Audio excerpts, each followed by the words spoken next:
5 ಸಚಿವರ ಮಕ್ಕಳು ಸೇರಿ 10 ಕ್ಷೇತ್ರದಲ್ಲಿ ಫ್ಯಾಮಿಲಿ ಪಾಲಿಟಿಕ್ಸ್. ಸತೀಶ್ ಜಾರಕಿಹೊಳಿ ಪುತ್ರಿ ಪ್ರಿಯಾಂಕಾಗೆ ಚಿಕ್ಕೋಡಿಯಿಂದ ಟಿಕೆಟ್, ಹೆಬ್ಬಾಳ್ಕರ್ ಪುತ್ರ ಮೃಣಾಲ್ಗೆ ಬೆಳಗಾವಿಯಿಂದ, ಶಿವಾನಂದ ಪಾಟೀಲ್ ಪುತ್ರಿ ಸಂಯುಕ್ತಾಗೆ ಬಾಗಲಕೋಟೆಯಿಂದ, ರಾಮಲಿಂಗಾರೆಡ್ಡಿ ಪುತ್ರಿ ಸೌಮ್ಯಾ ರೆಡ್ಡಿಗೆ ಬೆಂಗಳೂರು ದಕ್ಷಿಣ, ಈಶ್ವರ ಖಂಡ್ರೆ ಪುತ್ರ ಸಾಗರ್ ಖಂಡ್ರೆಗೆ ಬೀದರ್,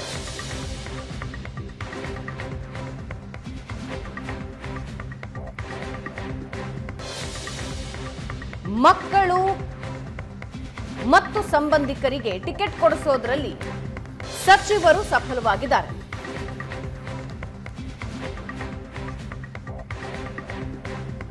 ನಿನ್ನೆಯ ಲಿಸ್ಟ್ನಲ್ಲಿ ಹೆಚ್ಚಾಗಿ ಸಚಿವರ ಪುತ್ರರು ಮತ್ತು ಫ್ಯಾಮಿಲಿ ಮೆಂಬರ್ಸಿಗೆ ಟಿಕೆಟ್ ಕೊಟ್ಟಿರೋದು. ಫ್ಯಾಮಿಲಿ ಪಾಲಿಟಿಕ್ಸ್ ಹೆಂಗೆ ವರ್ಕ್ ಆಗುತ್ತೆ? ಪ್ರಾಯಶಃ ದಿಲ್ಲಿಯಲ್ಲಿ ಕುಳಿತಿರ್ತಕ್ಕಂಥ ಎಲ್ಲ ಪಕ್ಷಗಳ ನಾಯಕರು ನಿರ್ಧರಿಸಿದಂತಿದೆ. ಕರ್ನಾಟಕದಲ್ಲಿ ಫ್ಯಾಮಿಲಿ ಪಾಲಿಟಿಕ್ಸೇ ಕೊನೆಗೆ ನಡೆಯೋದು ಅಂತಕ್ಕಂಥದ್ದು ದುರ್ದೈವ.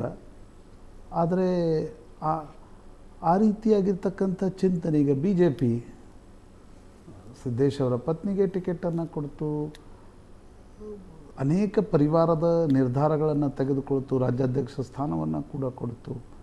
JDS ಒಂದು ಕಡೆ ನೋಡಿ, ಕುಮಾರಸ್ವಾಮಿ ಮುನಿಸ್ಕೊಂಡಿದ್ದೆ ಮಕ್ಕಳಿಗೆ ಟಿಕೆಟ್ ಕೊಡಬೇಡ ಅಂತ BJP ನಾಯಕರು ಹೇಗೆ ಹೇಳಿದರು ಅನ್ನೋ ಕಾರಣಕ್ಕೋಸ್ಕರ.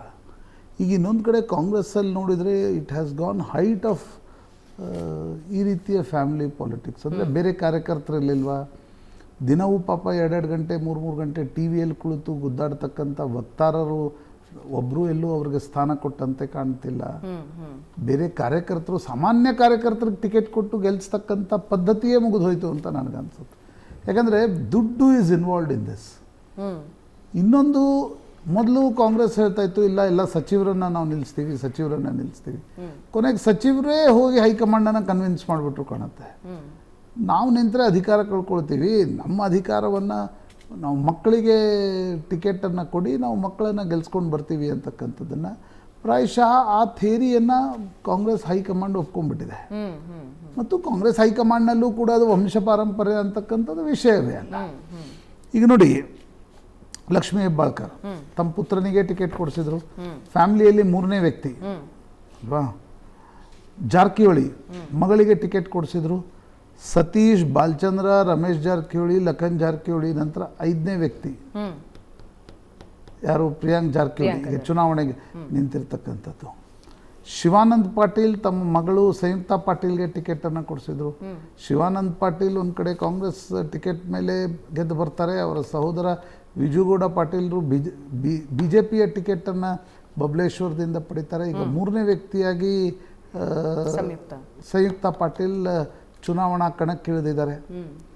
ಇನ್ನು ನೀವು ತೆಗೆದುಕೊಂಡ್ರೆ ಸೌಮ್ಯಾ ರೆಡ್ಡಿ ಬಿಡಿ, ಒಂದು ಸಲ MLA ಆಗಿದ್ದರು ಅನ್ನೋಂಥದ್ದನ್ನು ಹೇಳಿದರೂ ಕೂಡ ರಾಮಲಿಂಗಾರೆಡ್ಡಿ ಪುತ್ರಿ ಅನ್ನುವ ಕಾರಣಕ್ಕೋಸ್ಕರನೇ ಟಿಕೆಟ್ ಪಡೆದಿದ್ದಾರೆ.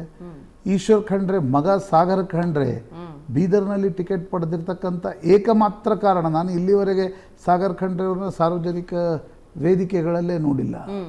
ಏಕಾಏಕಿ ಅವ್ರಿಗೆ ಬೀದರ್ನಲ್ಲಿ ಟಿಕೆಟನ್ನು ಕೊಡಲಾಗ್ತಾ ಇದೆ. ಬೆಂಗಳೂರು ಸೆಂಟ್ರಲಿಂದ ಮನ್ಸೂರ್ ಅಲಿ ಖಾನ್ ತುಂಬ ಏನು ಪೊಲಿಟಿಕಲಿ ಆ್ಯಕ್ಟಿವ್ ಆಗಿರ್ತಕ್ಕಂಥವರಲ್ಲ, ಆದರೆ ರೆಹಮಾನ್ ಖಾನ್ ಪುತ್ರ ಅನ್ನುವ ಕಾರಣಕ್ಕೋಸ್ಕರ ಅವ್ರಿಗೆ ಟಿಕೆಟ್ ನೀಡಲಾಗಿದೆ. ದಾವಣಗೆರೆ ಬಿಡಿ, ಅದು 2 ಪಾರ್ಟಿಯಲ್ಲೂ ಫ್ಯಾಮಿಲಿ ಪಾಲಿಟಿಕ್ಸೇ ನಡೆಯುತ್ತೆ. ಸಿದ್ದೇಶ್ ಪಾಲಿಟಿಕ್ಸಲ್ಲಿದ್ದಾರೆ, ಮಗನಿಗೆ ಟಿಕೆಟ್ ಕೇಳ್ತಾ ಇದ್ರು, ಹೆಂಡತಿಗೆ ಟಿಕೆಟ್ ಕೊಟ್ಟಿದ್ದಾರೆ. ಈ ಕಡೆ ಶಾಮನೂರು ಶಿವಶಂಕರಪ್ಪನವರು, ಶಾಮನೂರು ಮಲ್ಲಿಕಾರ್ಜುನ್, ಈಗ 3ನೇ ವ್ಯಕ್ತಿಯಾಗಿ ಪ್ರಭಾ ಮಲ್ಲಿಕಾರ್ಜುನ್ ಚುನಾವಣಾ ಕಣಕ್ಕೆ ಇಳಿದಿದ್ದಾರೆ.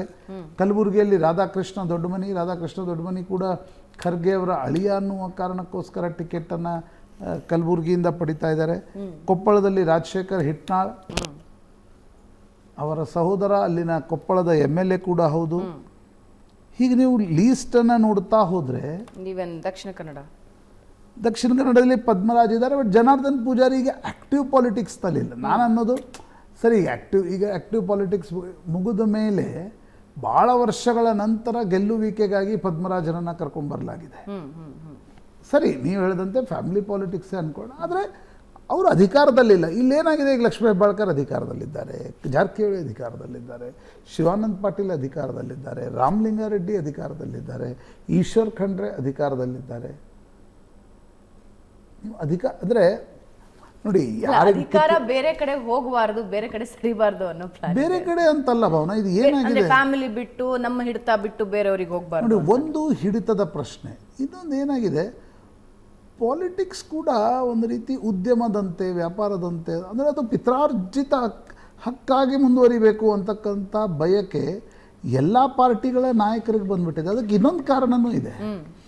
ಏನಾಗಿದೆ, ಚುನಾವಣಾ ರಾಜಕಾರಣ has become very costly affair.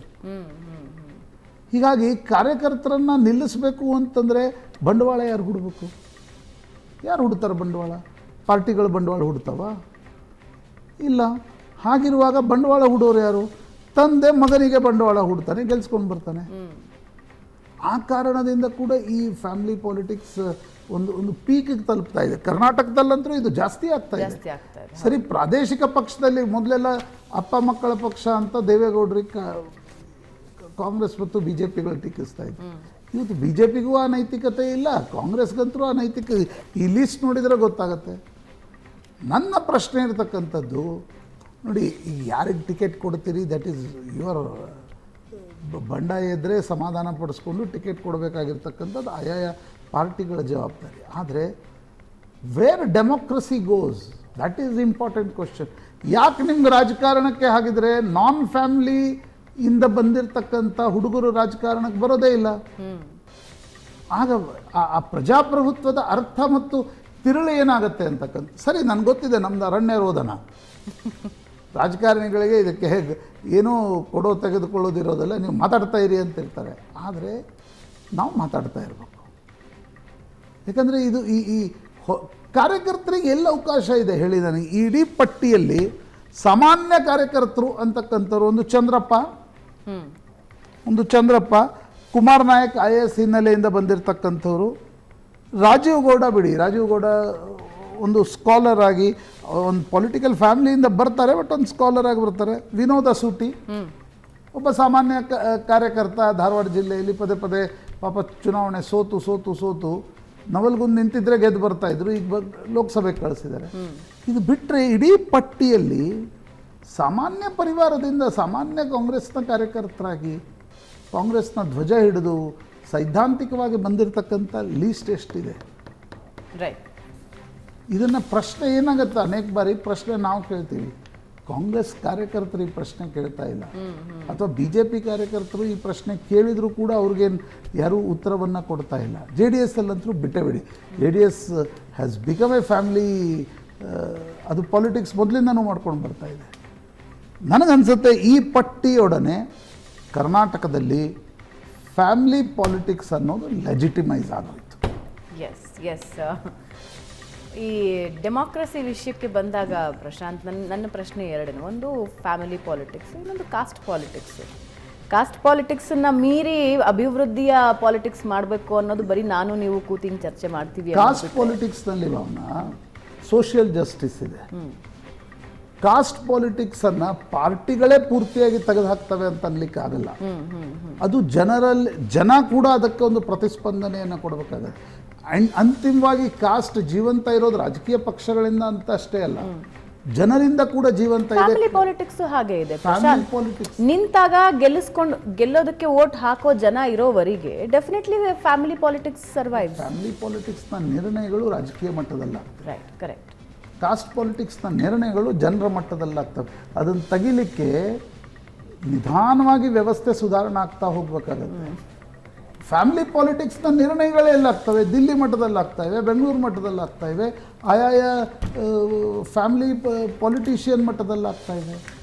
S, ಒಂದು ಚಿಕ್ಕ ಬ್ರೇಕ್. ಪ್ರಶ್ನೆ ನಾವು ಮಾಡ್ತಿದ್ದೀವಿ, ಆಯಾಯ ಪಕ್ಷಗಳ ಕಾರ್ಯಕರ್ತರು ನಾಯಕರು ಎಷ್ಟು ಈ ಪ್ರಶ್ನೆಯನ್ನು ಗಂಭೀರವಾಗಿ ತೆಗೆದುಕೊಂಡಿದ್ದಾರೆ. ಇದು ಕೇವಲ ಆಶಯ ಭಾಷಣ ಆಗುತ್ತಾ ಹೋಗ್ತಾ ಇದೆ. But it's fine, we should speak about it. At least we are speaking about it.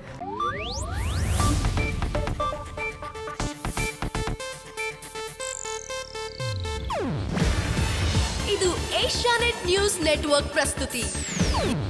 ನೀವು ನೋಡ್ತಿದ್ದೀರಾ ಏಷ್ಯಾನೆಟ್ ಸುವರ್ಣ ನ್ಯೂಸ್.